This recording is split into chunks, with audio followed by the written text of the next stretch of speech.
লিমিটেডের মালিক কামাল সাহেব বেআইনিভাবে কারখানা বন্ধ করে এখনো পর্যন্ত সে পলাতক অবস্থায় রয়েছে।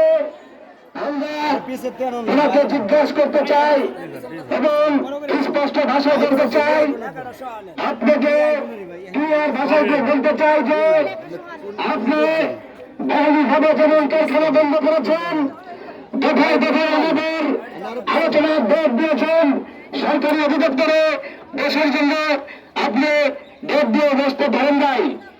আগামী 26 তারিখ আপনার চূড়ান্ত ভোট। আপনি যদি কোনোভাবে কারো ষড়যন্ত্র এবং কোনো চালাকি করে নিজেকে কোনো বাঞ্চাল করেন, তাহলে দেখতে পাচ্ছেন এই দেশের ভিতরে চরিত্র কিন্তু ভুলে যায়। বেআইনিভাবে কারখানা বন্ধ করেছেন।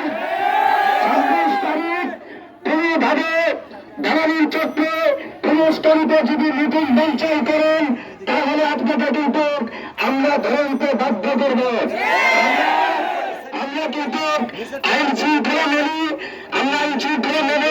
আমরা বেআইনিভাবে কোনো আন্দোলন লড়াই সংগ্রাম ভালো করতে চাই নাই। সুতরাং আপনি কোনো দালালি চক্র করে মিটিং বাঞ্চাল করার চেষ্টা করবেন না।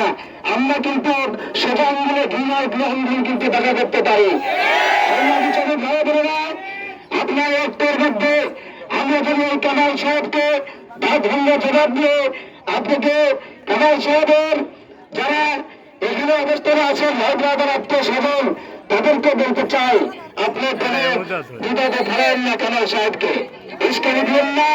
উস্কানি দিয়ে এই শ্রমিকদের অঙ্গত পাওনা থেকে বঞ্চিত করবেন না। আমরা কিন্তু আপনাদের কড়াই দণ্ডায় বুঝিয়ে নেব। এক চুল পরিমাণে কিন্তু আমরা ছাড়বো না। 26 তারিখ লাস্ট আলটিমেটাম। 26 তারিখে কোনোভাবে যদি আপনি মিটিংকে কোনো বাঞ্চাল করেন, তাহলে আপনার শেষ দেখা আমরা দেখে তারপরে আমাদের এই ঘরে ফিরবে। তাহলে আপনার কিন্তু অস্তিত্ব ঠিক থাকবে না। সংবাদিক বন্ধুগণ, সব ভালো করে না।